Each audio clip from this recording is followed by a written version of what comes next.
Cool. It's been a while since I've done something like this. Thank you for inviting me. I have a lot to speak about, and just go right into it. The thing I'm going to talk about is the deep well of intrinsic value within yourself and your students, which you can bring out, and that's where the real diamonds are. I mean, the things that can change the world, not just for temporary, not just for a season, a semester, but for your whole life, their whole life, generations to come. These things which they built can be built on top of. But I truly believe it comes from looking within and then bringing those things out. It comes from knowing your purpose. There's a difference between going with the flow, I call it playing around, but also then looking within, figuring out what it is that you're really supposed to do and making that your vision, your dream, and actively going towards it. So my whole presentation today is going to be purpose is greater than play or purpose over play. So first off, I would like to show you all something. Okay, so this was the company I started when I was actually in college, my sophomore year. It was popular in the Pittsburgh area. I sold in three different Whole Foods markets. It's called Tree Cut Tea. As you can see, it's organic tea that combats deforestation. Um, I started in 2017 as a sophomore, and I credit this to my many, many years of entrepreneurship education, starting with when I went to Knox High School in Saxonburg area, Pennsylvania, Butler County. I was part of FBLA, Future Business Leaders of America. That's where it started for me as a 15-year-old. And then I was a part of, yeah, that's me right there. I was a part of this one program called Pennsylvania Free Enterprise Week that solidified the fact that I wanted to be in business.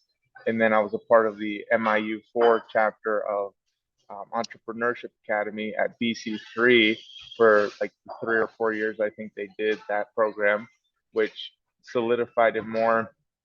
And then I went to college studying entrepreneurship at Grove City College. So I had a lot of entrepreneurship education. So you're hearing from someone that is like a byproduct of what your guys' mission is. So thank you. But nowadays, I'm actually an author. I put a pause on the business to pursue my calling, which I later found out was greater than I thought it was. And this is the book I recently wrote. Um, it's like kind of like a fairy tale sort of thing, but books for any one of you guys, and this is a side note before I get into my presentation. For any one of you guys that have any uh, students that would like to be an author, or really anyone should do this. Anyone and everyone should write a book. It is completely free through Amazon KDP. You just make the document on Word or Doc. You make the graphic on, Canva, or even you can use AI these days. Um, and then you upload it to the back end of Kindle Direct Publishing by Amazon. And then every time someone buys your book, say mine's $30, it's a $4 printing cost that comes out of the money that the customer pays. And then Amazon keeps 40%, and then you keep the rest of the 60%. So for a student, or even it could be like a 6-year-old, a 20-year-old, a 60-year-old, anyone that wants to write a book can get it out for free. And then when people buy it, the funds to create the book and ship it to them come out of what it is they paid. So it's no upfront cost. And this is like, they say your book is your business card. Really, this is your own content that you keep, not just for your lifetime, but for generations. And you can not only make a lot of money from the book, but you make just as much, if not more money, from the promotions, that work you get from, being experienced with writing, from speaking engagements, from, the value you get from telling people you're a published author, simply by putting out a book on Kindle Direct Publishing. So I highly recommend people look into that, and you can reach out to me if you'd like. And then I had my personal website, but I'll come to that later, hopefully. Okay. So the thing I'm going to talk about is purpose over play, finding purpose, pursuing destiny, seeing the world from a different place. And there's 5 parts to this, which you can then repeat that I have put together, which I think you should maybe just adopt some of these ideas I submit to you, uh, not for you to push them on anyone, just for you guys to think about. Okay, well, if you want to make something last, you want to make something that changes lives, changes the way people think about not just themselves, which is where it starts, but the world, then you have to think a little bit deep. And as I said, the well of value is within yourself, it's within the students. Bob, major kudos. Your students, like, it's amazing what students can do, like what anyone can do when they try something and go for it and continue. Um, but I submit to you, you will try something, go for it, and continue when you know that's what you're supposed to do, when you know it. So that's what I want to submit to you today. There's 5 pieces of this I'm going to be going through. First off, receiving instructions. Secondly, what is your gifting? Finding your gifting. Number 3, faith, confidence, and determination. Number 4, truth seeking. And number 5, obedience is key. And I'll show you why these 5 keys are found in entrepreneurs that have perpetual success and are able to continue on growing on what it is that they've already done. So first off, receiving instruction. There's a couple ways to do this. Many of you are instructors. I applaud you for that. That's a life of service. Wow. I don't know if I could do that, to be honest. Day in and day out, giving of yourself, the knowledge you have to others, that's a calling and a gifting. And I want to thank you for walking in that calling, gifting, and purpose. But there's so much more we can be doing at times with what it is we have within us, our knowledge, our understanding, the keys that we've already unlocked, meaning the things, our experiences, our wisdom that we can give to others in a larger degree. So here's some of the ways people receive instructions. First, they read all sorts of books, gets you in a good mindset. Some people, pray and meditate. That's, a real thing for a lot of people. And in that, it could mean different things for different people. However, regardless, it's quiet time, speaking to a higher power, whatever you want to call it, and also receiving that knowledge from within yourself or from your mind or something. And then also visualizations. This is so deep. I could not have been able to finish my book. I could not have been able to get my business Tree Cup Tea in stores. I could not have been able to uh, even do this presentation or submit to it, like apply to it, or even get my website up and running, my personal website for blogging. Had I not done this thing, it's visualization. So I'll take a second to tell you what this is, just so you can tell your students because it's so powerful. It's really just sitting there and you can close your eyes and imagine where it is you want to be, what you want to be doing, how you want to be doing it. When I first started Tree Cup Tea, I'll be honest with you, I was a sophomore going to Grove City College, and I was a bad dude. At some things, I was a party animal, is what I mean. And I would go all the time over to Slippery Rock, and I would party my face off. And by my sophomore year, I got kicked out of the school because they got policies and stuff. They're pretty conservative, and I got kicked out of the school for a whole semester for just literally being out of control. Uh, and it was during that time that I actually started my tea business. Had I not been kicked out and gone through a low, where I was sleeping about 12 hours a day for like a solid week. That's never happened to me, but and then after that, I realized I had 4 months open from college, and I had time. That's all I had. I just had time. And I was at my mom's house, and she was, caring after me, my good mother. And I decided, you know what? I'm gonna start a business during these 4 months. I'm not just gonna waste these 4 months. And so I read a book. It's called The Miracle Morning, one of the most famous books about morning routines by Hal Elrod. That was recommended to me, uh, working in sales, and it talked about some of the things you should do in the morning to get yourself ready to have a victorious day. That was what they submitted to the public. Your morning dictates your day dictates your life, habits, routine dictates the way you end up being. And so one of the habits he submitted to us was visualization. So I would literally sit there, and it seemed kind of like not, I had never done anything like it.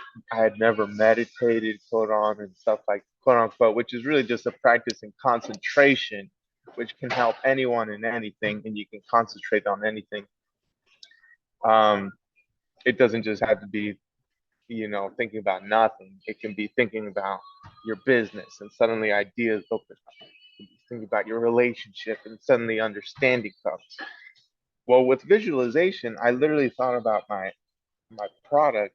I wanted to make my grandma's bottles of iced tea uh, into like a mass-produced product, and I pictured it in grocery stores and people buying it, drinking it, and loving it. I pictured it being distributed across the United States, like on trains and semi trucks by the pallet full. And I pictured, people buying it and the money coming in, and us having a facility producing the tea. I pictured it because if you can envision it, then you can do it. If you can perceive it, then you can conceive it. But unless you try to think about it, then your mind can't, your body and your mind and your actions cannot reverse engineer the goal in which you put in place. So for speaking to your kids, I would literally say, hey, picture how this would be like looking big. Because then when you have a goal or a vision or a frame of mind within yourself, you naturally go towards it. But if you don't have anything, you can't really go towards it.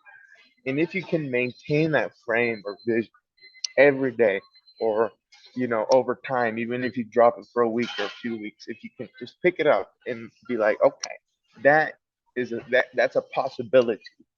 That's something that can occur. Then that helps you in going towards your goal. Earl Nightingale, famous motivational speaker, he says, not having a vision or not visualizing your goal is kind of like having being a ship without a destination. You're just drifting on the sea, and you can end up anywhere drifting on the sea. But if you really want to complete something that is lasting, to last a long time, you know, not just a season, a semester, which is cool and it's good.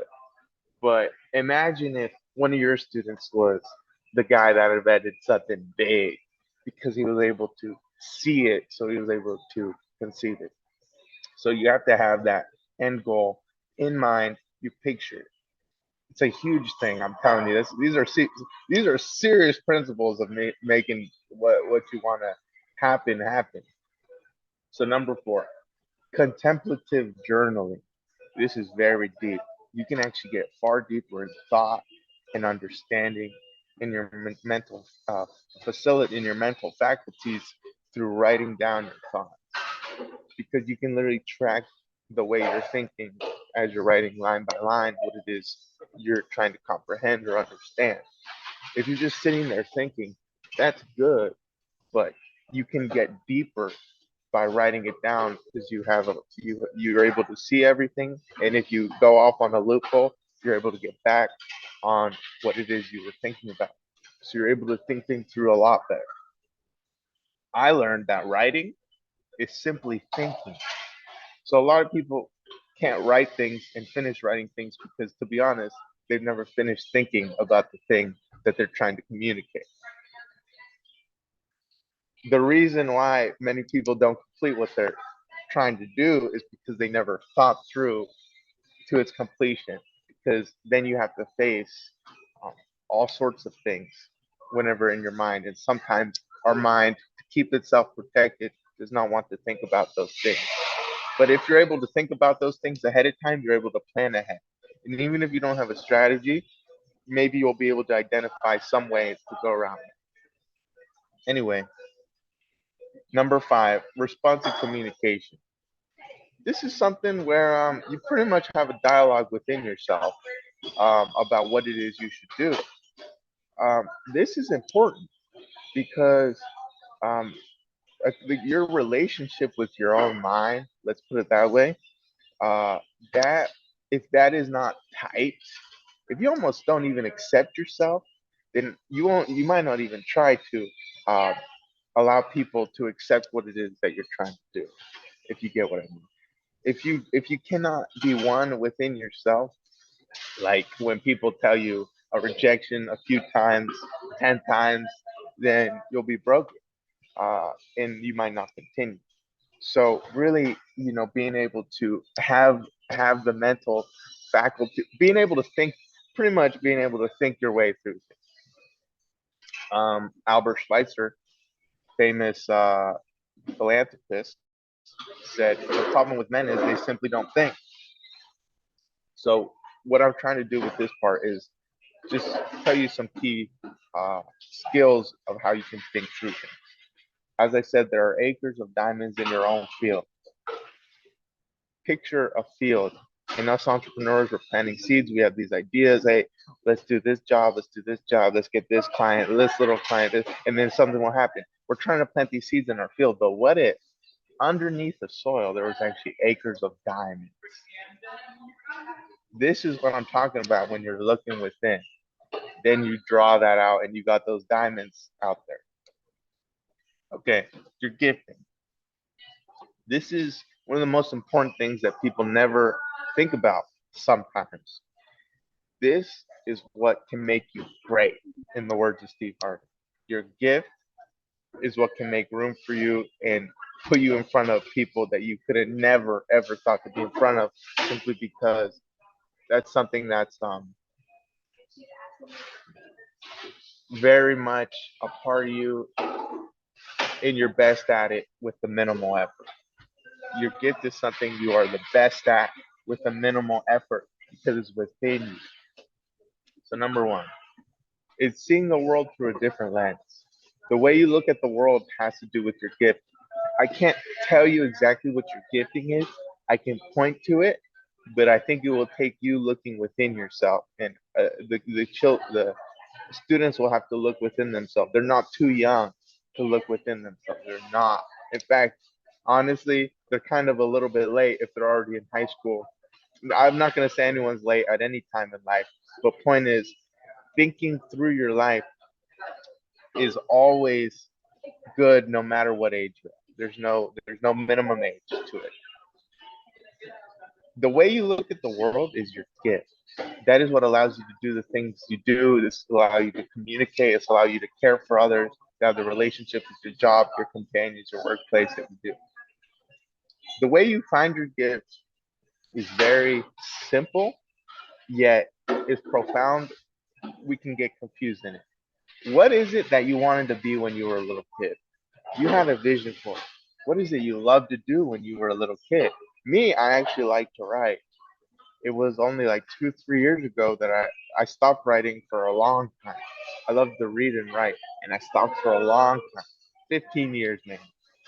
And then I got back into it because I really believed that was something that I was called to do within myself.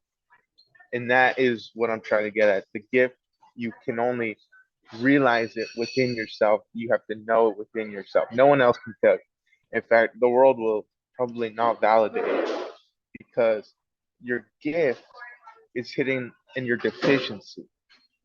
And what seems to be your weakness is actually your greatest strength, because it makes you rely on the thing that you get. So it's buried within you, and you have to rely on it. Maybe some people will point out, hey, you're this way, man. You got a critical eye in this way. Well, guess what? The reason you have that critical eye in that thing, which seems like a bad thing, oh no, I shouldn't do that, you might think. The reason you have that is because really you can do it better, and that might be hiding your gift. That's just one of the things. It's important to find your gift because not only will you derive purpose and thus fulfillment from walking in your gift, you will help so much more people than you thought you could. Your gift will spread, and when you walk in your gift, other people can walk in their. Um, Now, number four, listening to your heart, which I would say that's like, what are you passionate about? But also, I guess different people listen to their heart in different ways. But maybe what is it that really gets you going in your emotions? What gives you that emotional drive? And also your gut, or where's your intuition? Okay, so with those, you might be able to find your gifts. Some of my gifts, which I never knew that I had. That's the thing. Many people don't know what their gifts are. They don't think their gifts are um, they don't believe their gifts are what they actually are. Me, music is a gift of mine. I haven't done it much. In fact, in high school, in middle school, even in college, I failed at different musical things, um, and it was hidden. Me, I was always made to like play classical instruments by my parents, but really, what I wanted to do was play the blues. But they got me stuck playing the piano and the violin.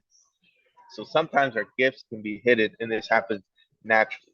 Another gift of mine is writing. But just because you have a gift does not mean you have to. That doesn't mean you don't have to unravel the skill. You have to work on this skill that is your gift, but it will have more and more exponential increase because it is something that you can do so much greater.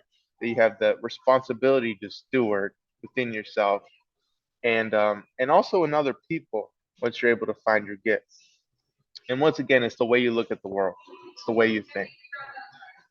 So I have a quote here: "When you walk with purpose, you collide with destiny. Your gifting, your purpose, your destiny, even your weaknesses, they all go hand in hand. They all are very connected, actually. If you think about it, your destiny and your purpose, it would involve your gift. So if you think you want to do something like me, I got a dream to start homeless shelters.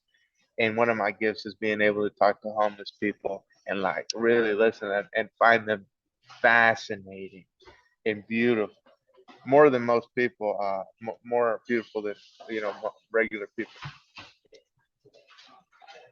I'm talking a lot, but I'm going to continue. I know it's a lot of information. I'm going to write a blog post about this most likely. I'll show you my website at the end.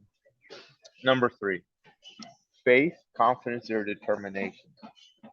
So faith is not really, it's not even a religious thing, like we would maybe first think about it as, but rather it's a belief in something greater than yourself that propels you to believe in your purpose to create the desired end. So it's a belief in something greater than yourself. So that can be your vision, that can be the way you want to see the world be, that propels you to believe in your purpose to create the desired end. So really, it's you believing that something is going to be a certain way, and thus you are working along with it. So you believe in yourself that it's going to be that way, and thus you're able to believe in yourself. So you're able to work with um, the blowing of the wind or the flow of what you think will be. So then it's kind of like air being in your sails if you're a ship, and it's like the wind being at your back because this thing that you believe is going to be is already with you. So you're just walking with it. I hope that makes sense. This is arguably the most important part of entrepreneurship. I'm telling you, Elon Musk, PayPal, he knew PayPal was going to happen. He knew it was going to be online payments. That's what's going to be. Other people didn't have that vision. In fact, with your vision, with your purpose, even with your gifting, many of these things other people cannot validate because it's your vision. Other people don't have vision. Many people have sight, but very few have vision. Vision is being able to visualize where you want to be, where you want the world to be. Number three, your purpose has to be greater than yourself, and you have to realize it's for a greater purpose. Um, there's a great book, Start With Why. It's a whole lot of pages. In essence, it talks about your purpose is what should propel your organization, your business. And the reason this is important for kids studying entrepreneurship to know is raise your hand. It's okay if you're not on the camera. Just, realize, raise your hand if how many people have had kids that started a business for the class, but guess what? They never continue. They never continued. Now, I'm a product of entrepreneurship education, so I know this is the case. Very few continue. It's because, honestly, we're taught what to think, and we kind of can become kind of shallow, and we think in terms of shallow things.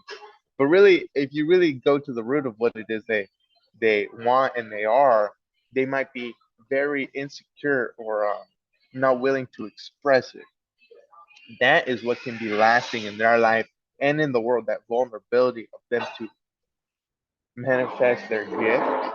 Let me say it that way. Um, that can bring out a lot of beauty in this world, but there's so much resistance within their mind to keep that seed from being sown and being grown because that is going to help a lot of people and it might be different than what the world's already doing. Okay, so Myron Golden, an amazing business coach on YouTube that I listen to, he says, belief in the positive outcome of any situation creates anticipation, and anticipation creates the energy to make your desired end come true. So, anticipation is a great asset because it's energy in the positive outcome. That's what every entrepreneur needs. Jeff Bezos, he had a Honda Accord, he had a little office. He knew this was going to work. He knew it. Your students, you have to know it's gonna work. You gotta know it. You gotta feel it. You gotta believe it. All right, number four, truth seeking. Entrepreneurs have to have a love for the truth. Now, to be honest, I've seen a lot of fraud. I'm not gonna lie. There's so much fraud in this world. It's ridiculous. I was selling solar panels in California. It's like the Wild West. Everyone's everyone's in essence stealing from one another, stealing from homeowners simply because they're lying about the deals to make more commission. I'm in Dallas, Texas. Over here in Texas, also got into solar. It's like the same thing, a little bit less because California is California, but like still, there's fraud everywhere. And what are you really gaining at the end of the day? Just people looking at you with that nice car. But really, when you build your life on a lie or you're doing unethical things in business, which by the way is very easy to do. When you have a business, it's so easy to start taking even when you're an independent contractor, it's so easy to take the unethical route. But later on, that does not help you. When you lie, you cheat, and you steal, or you do a mix or a little bit of all that, it's not sustainable. You can't build to great heights. So that's something that's that's just true. So what do you do when no one's looking? That's the definition of integrity. Only true things can be built on one another to create deeper and more accurate assumptions. Now, this might be a deep notion, but stick with me. If you can capture this, then I think it'll help you. It's like a building. You build true facts on top of each other, and the knowledge can work with one another. So then your assumptions are more solid and sound because they're based on true things. If you have a lie on one of those levels, although you try to build above it in your organization, in your building, it will always come back down to that level that's a lie because in the lie there's actually nothing there. There's no truth. Okay, so when you're truthful, you can build to large heights. So I'm not talking about creating a mock scenario business as I've done many times. I made like 5 business plans, like before I was 22 for all these different, like 30, 50 page business plans for all these different things. I had a entrepreneurship education I had to go through, which I was blessed to go through. Thank you. I thank you guys for what you do. It's a great thing. However, if you want something that's lasting, there's got to be deeper truth within it. And the truth can simply be this. Hey, like your idea is t-shirts or sweatshirts, but you have a passion for like anime. Why don't you go the anime route? Oh, I won't do it. I can't draw. Yeah, yeah, but so I don't know.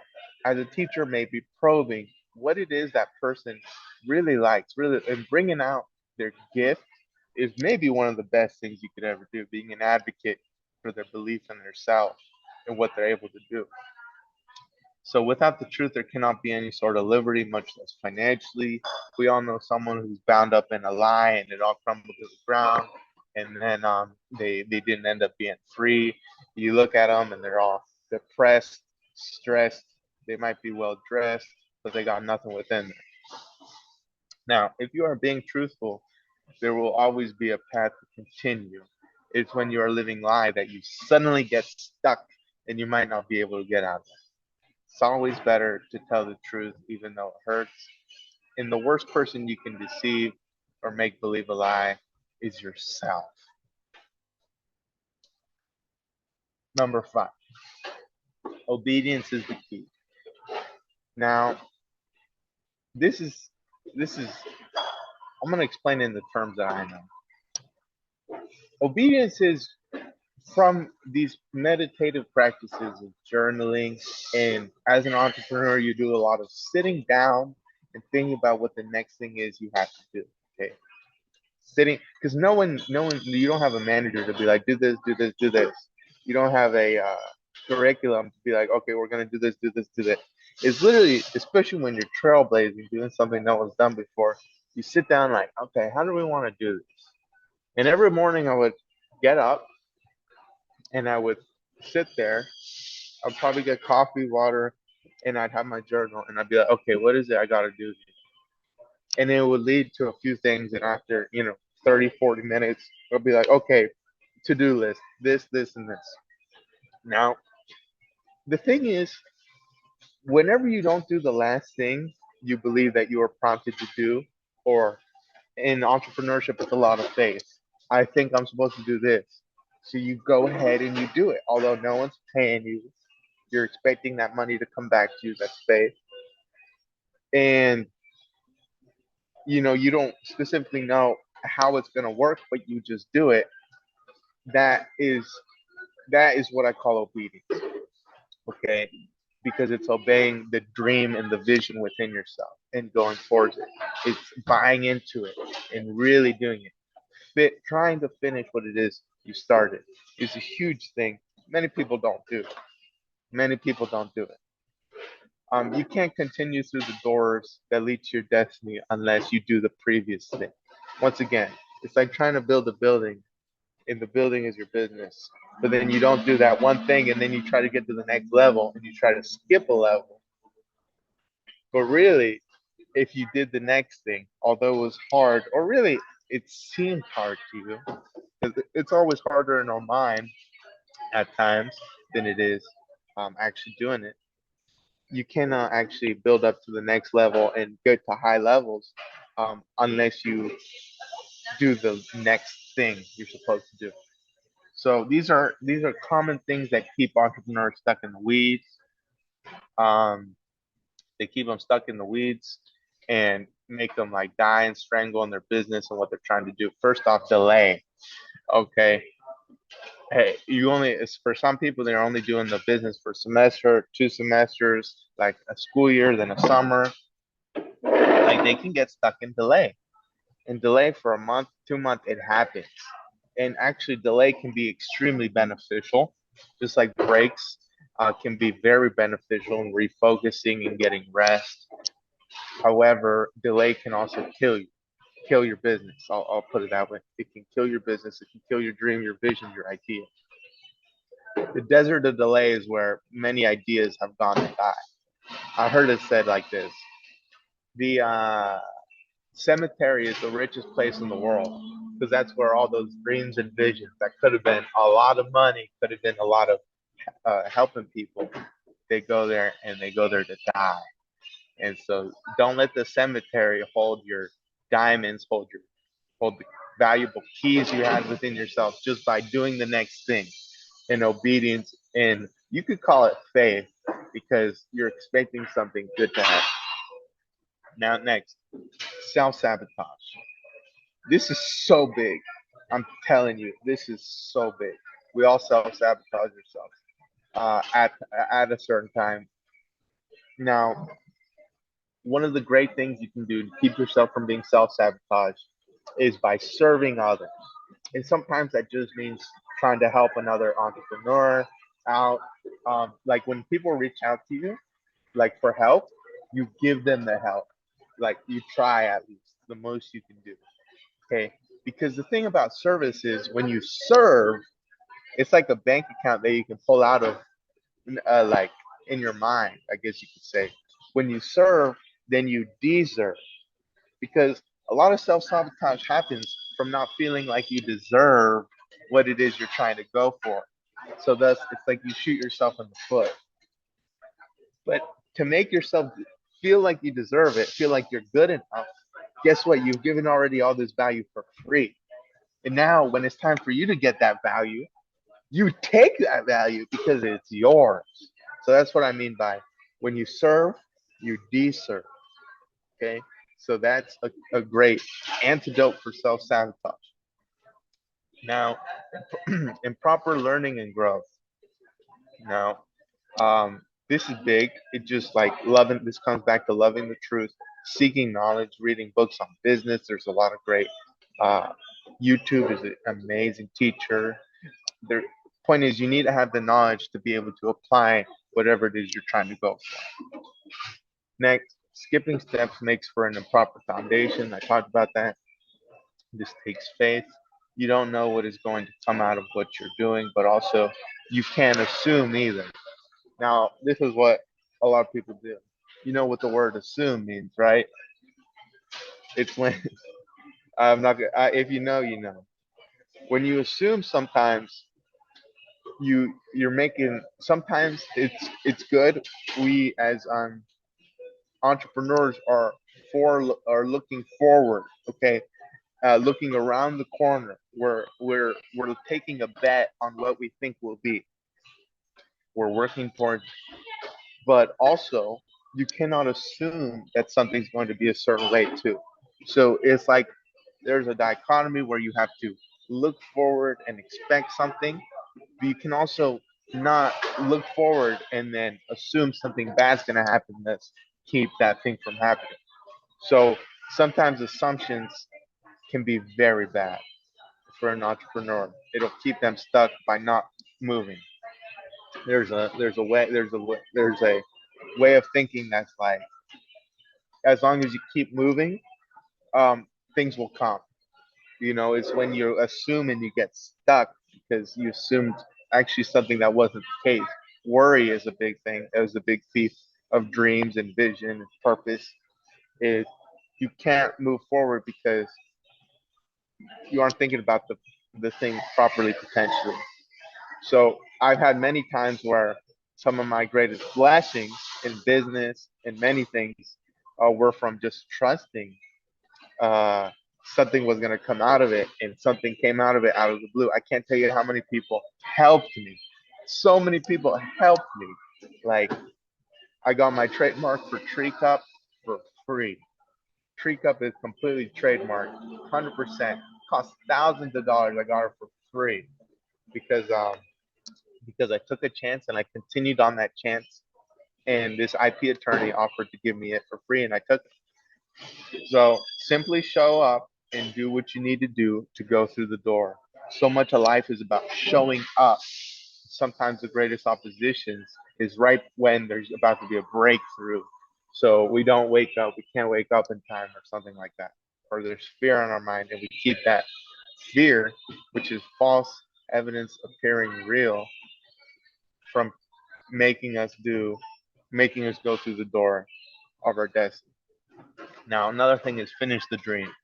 Bring your vision to its completion. Okay, and if nothing else, you finish what it is you're working on, because you can then move on to the next thing fully and completely. And that in and of itself is worth a lot. Now, the thing is this: whenever you say you're going to do things, but then you don't do it, You start not trusting yourself. Now, it's one thing to tell someone else you're going to do something and then you don't do it. But see, when you say you're going to do things but then you don't do it, then you stop trusting and having faith in yourself. So then suddenly you don't fulfill what it is you're saying to yourself. So that is why walking in truth is a deep thing. It's actually psychological, that part. So next. This is deep. Listen up here if nothing else. Lack of fulfillment comes from not knowing your purpose and actively taking steps towards it. Lack of fulfillment makes a lot of things from depression, anxiety, on the clinical levels even, the type that gets medicated. Medicated. Lack of fulfillment creates all that. I mean, me, I was an addict. I was an addict, but I was an addict to marijuana.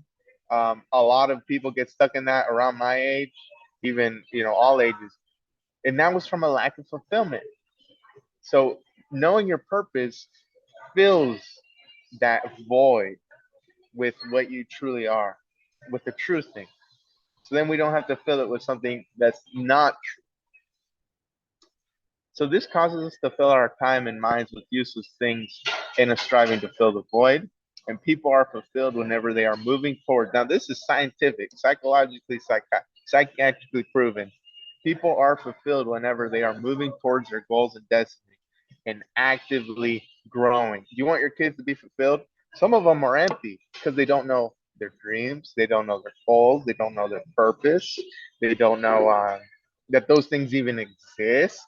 They don't have faith in those things. They don't know. No one's ever told them.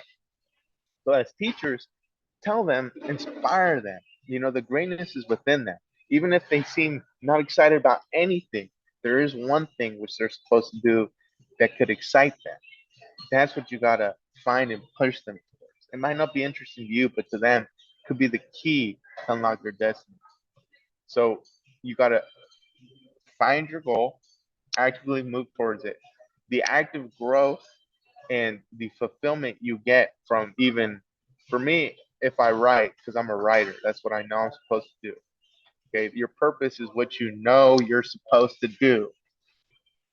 If I do even a little bit of it a day, a piece of me is just filled. It's like, okay, I got that done. And my eternal bank account, or however you want to put it, that I added a little bit to it today. Even if I do nothing else, the important part, my destiny, I moved forward in that today. It's like a river. It's a pipeline. It's moving. It's a flow.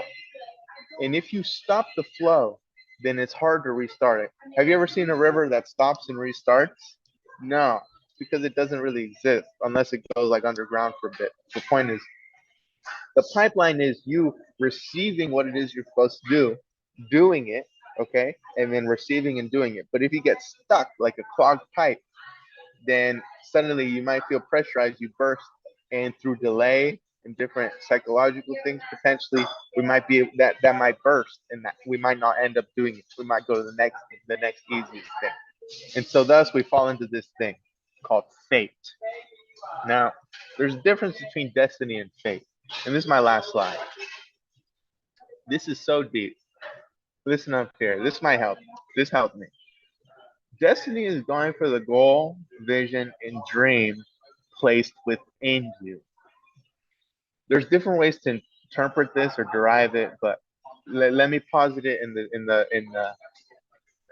the verbiage and in the scope of your dream and vision, because a famous Brazilian author, Paulo Coelho, once said, your only real obligation on this earth or in this life is to fulfill your destiny, fulfill your purpose, or what he calls your personal legend. So you doing what you're supposed to do. That's actually your greatest obligation. That's like the meaning of life, you could say, to a certain extent. The purpose of life. Destiny is going for the goal, vision, and dream placed within you. Only you can decide to sculpt the life that you desire. No one can desire it for you. No one can do it for you. People can help you, but let me ask you this: are you the main character in your book? or are you just an extra? Okay, because if you're the main character in your book, you'll end up impacting other people for good. Guess what? You have a book written about you. It's the book of your life, and you're the protagonist of it, the main character. But sometimes we're living like we're not the main character. We're a side character, an extra, or someone just in the background. But guess what? Not only are you the protagonist and the main character of your book, you're also the author, or you could say the co-author, at least. So saying a no to a lot of things is good, okay? It means that there's a deeper yes to your purpose and destiny. Successful people know how to say no. People that are good with their time know how to say no. They know how to delay gratification, okay? And they know because their purpose lives in them right now. You don't have to fulfill your purpose in order to feel the effects of living out purpose. You just have to take steps towards it, like daily, even if it's just a little bit, even if it's a little bit of learning. I had to learn to write. Like I did not know how to write. I realized I had to learn to write. But in learning to write, it was difficult, and I stopped a lot of times. But finally, I got my first book out in November. So saying no is good, okay, because that means there's a deeper yes to your purpose. Now, this is all destiny up here. So this is fate. A lot of people fall into the hand of fate. It's going with the flow, meaning the world will decide it for you. How many things in your life has the world already decided for you, or your, you know, or different people in your life that did have a will to do something? This looks like saying yes to a lot of things, but no to the deeper thing within you. So which one are you watching? Destiny, going for the glowing vision placed within you that you decide, or fate, going with the flow, allowing other people to impose their will on your life. So that's everything I have to say, really. This is the difference between destiny and fate. We have a few minutes. I'd love to answer questions. Thank you so much, Mark. That was great. I have a question. You mentioned that, you know, a lot of students that start, you were in entrepreneurship education, a lot of students that start a project or a business in school don't continue. Do you think that that resistance is because of how the education system kind of sets us up, or that the education system traditionally sets us up to work for somebody else, right? So how do you think, why do you think that that is, that students don't continue? You know what? Whenever you interview me for the podcast, we discussed a similar question, and it Give made away I've my been thinking. secrets. No, yeah, no, it's good. It's good um because I don't think I answered it fully, and it made me. I think I answered it like I think back then I said I said there's not enough stake in it for the student.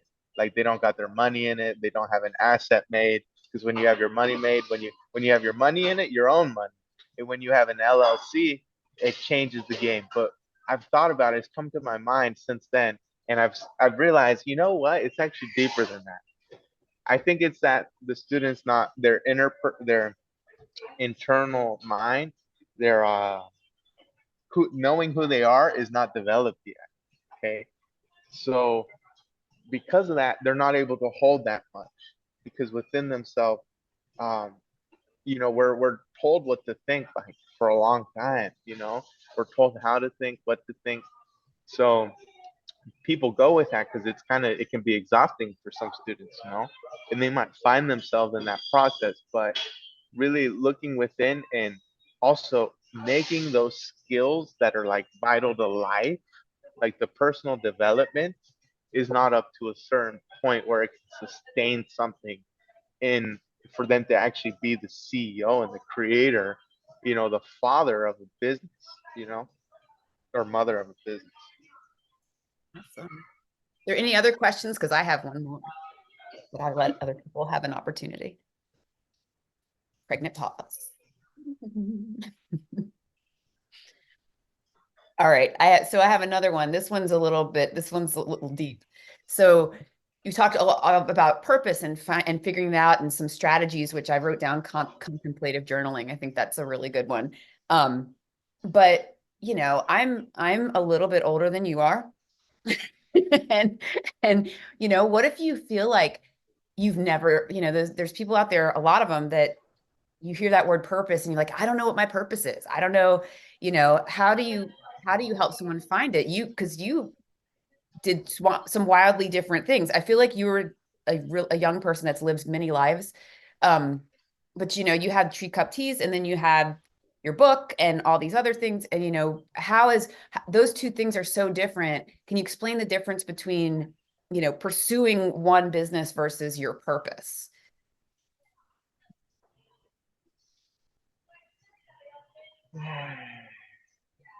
Well, I think there's only one person that can tell you what you're really meant to do. And you have to take a cold, hard look at yourself and really say, if all this, which I have made and developed, if everything I have up until now from what I've done with my life, if it wasn't there, if I had nothing, you know, what would I do? What would I be doing? What would I want to do? Maybe it's not even for other people at first. Maybe it's just like, what interests me? What makes me curious? Of course, the best things that you're then eventually able to create are benefit other people, so thus you get value back from it. But if that wasn't there, if you didn't have to fulfill anyone's expectations of giving them something to make them, you know, want you or give you something, um, what would you do? So go back to like being a child in your head and being like, okay, you know, what did I want to do back then?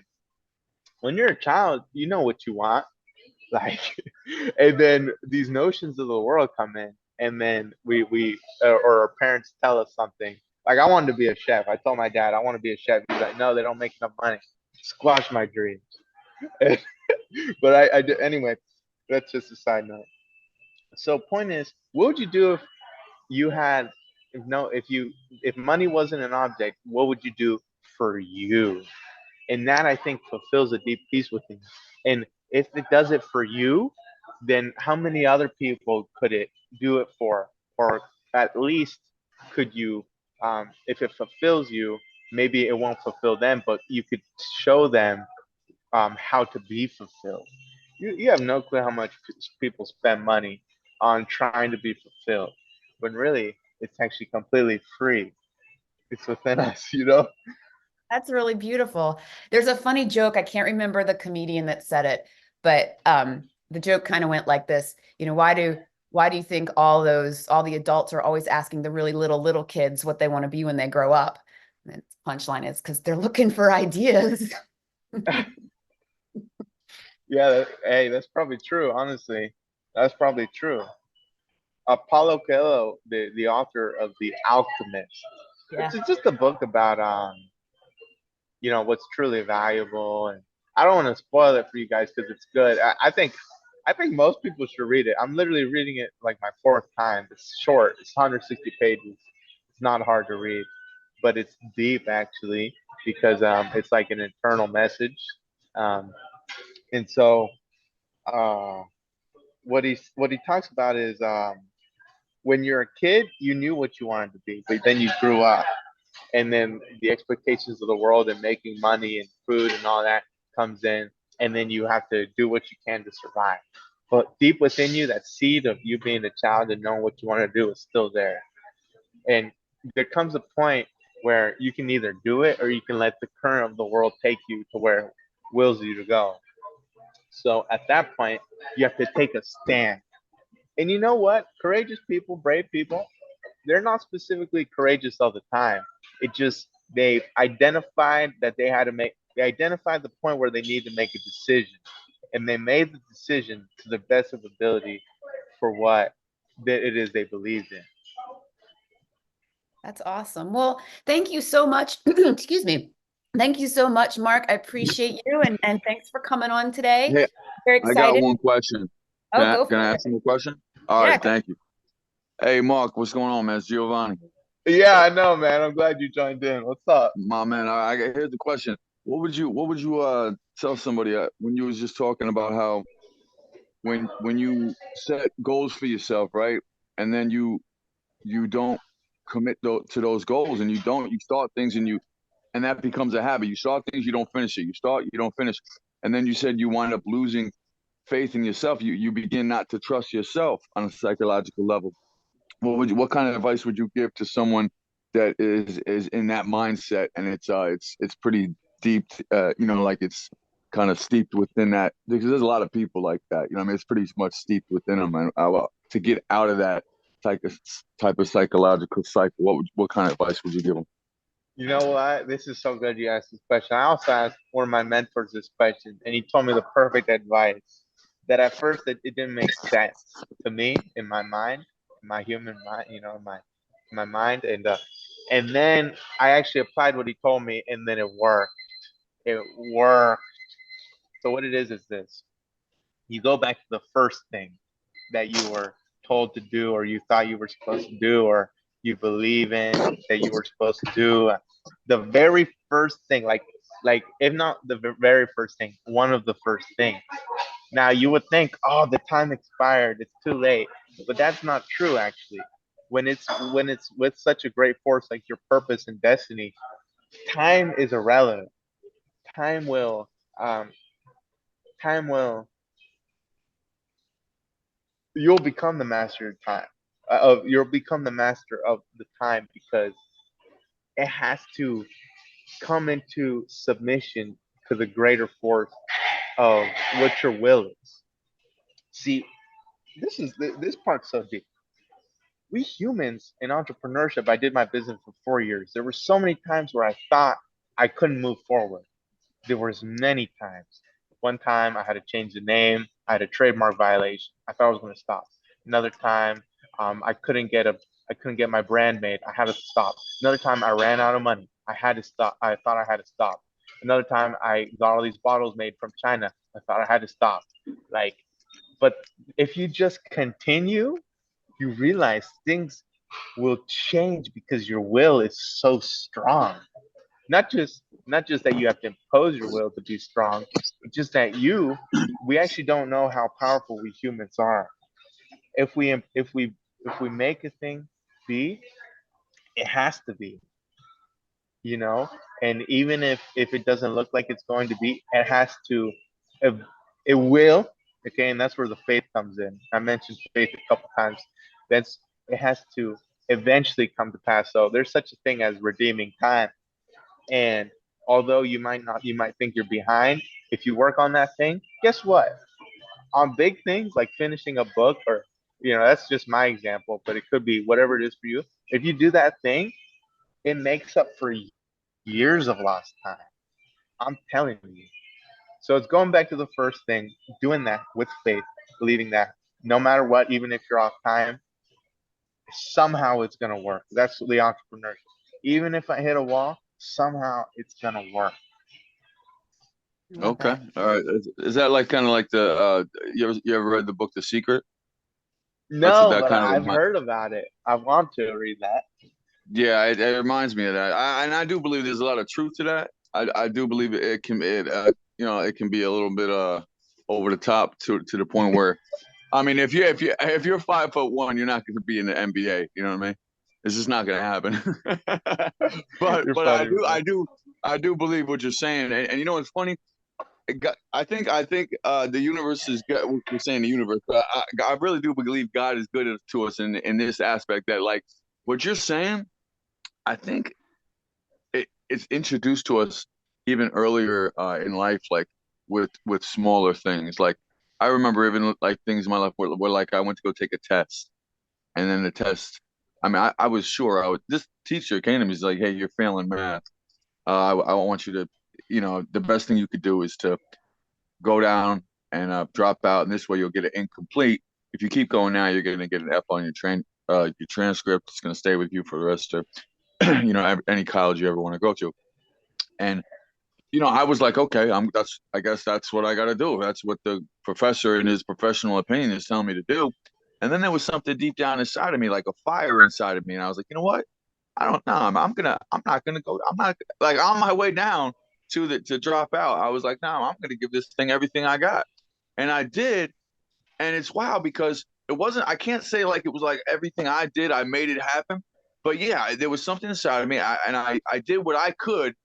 And then I'm telling you, man, on the day of the final exam, things were just coming to me. I can't explain it. I mean, I was learning better on the and while I was taking the final exam, answers were coming to me that I wasn't even getting in class. So yeah, I see what you're saying. When you put your mind to something, sometimes things will just fall into place. I get what you're saying. Well, we have to transition now. So to the interest of time, thank you. Thank you so much, Mark. Yes, thank you. Thank you. Thank you.